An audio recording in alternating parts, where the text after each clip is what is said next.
We are set to have a new Bond movie drop in November, so I decided to go back and review every Bond film leading up to No Time to Die. So we gotta start with the first.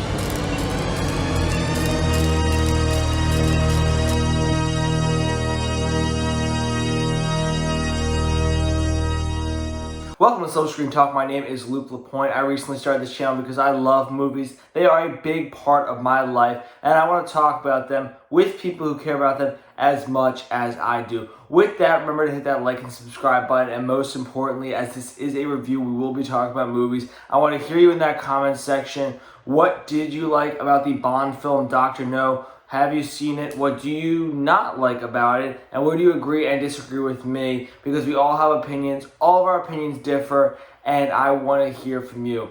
And with that, let's go. So this is a review for the very first Bond film, Dr. No. And the premise behind it is James Bond is sent to Jamaica to investigate the disappearance of a fellow British agent.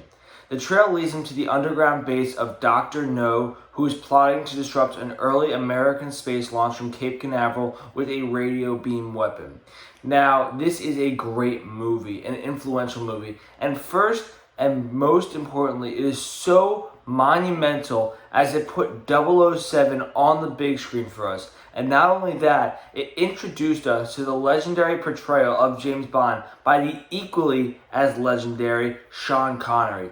His performance as an MI6 agent might have been just among the best in this movie. He introduced us to this suave, womanizing, cold-blooded man who lives up to all the hype from the Ian Fleming novels. He stays very loyal to the character descriptions of the Bond from the novels, and he brings this intrigue on screen that has the audience able to connect to him and stay interested in him throughout the entire movie. And I just really love how he's introduced in general in the first scene, playing the Baccarat game, which hints to the audience a man who has some courage and is willing to take risks which are required on dangerous missions.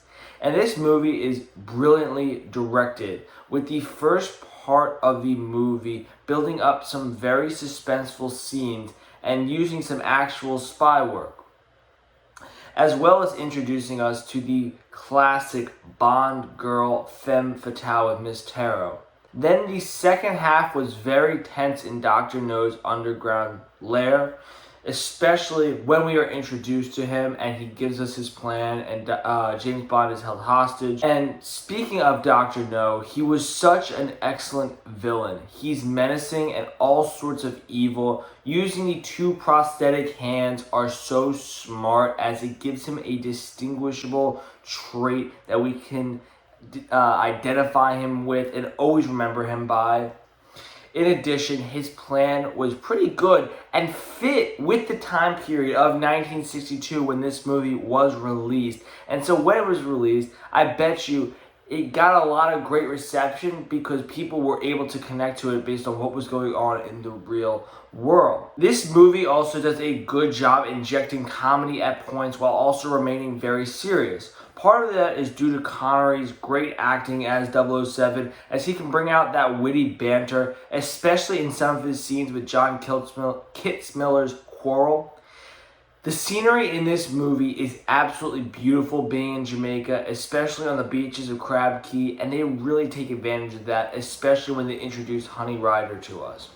And while there is decent hand-to-hand action, which is pretty good, and you get some good gun action, especially when we have our interactions with our femme fatale. The action is very minimalist, unlike the other Bond films, which can be good at times, but Dr. No did not rely on gadgets, which has become a staple of the Bond franchise, so that might be a part that hasn't aged as well. At times, the movie can feel a little campy, given that it was made in 1962. That's kind of the way the movies were made, especially in the spy genre, so I'm not going to take a lot out of the movie for that, but it can get just a little silly at very few times, but it does get that. In addition, Honey Rider can be very juvenile and naive at times, even though she has great on-screen chemistry with Sean Connery.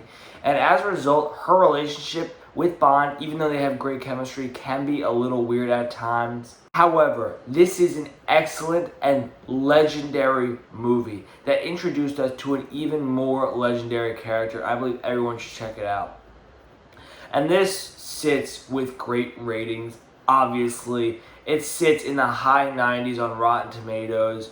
And if I were to give it a Rotten Tomatoes score, my tomato meter would have it at a 95%. It is a near perfect movie that is almost 60 years old, and it has aged brilliantly. If I were to give it my report card grade, I would give it an A+, because it is almost a perfect movie, and that A+ deserves it. It is just such a great film, and on my watch meter, it is a must watch.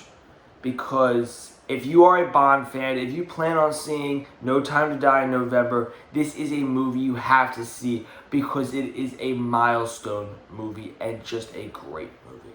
And that's it. That's all I have for you today. Make sure to hit that like and subscribe button and leave your thoughts in the comment section. If you see Dr. No, let me know what you thought of it, what did you like and didn't like about the movie, and where you agree and disagree with me. In addition, I plan on dropping a big MCU ranking in the near future, so stay tuned for that. Thank you so much, and keep on loving movies as much as I do.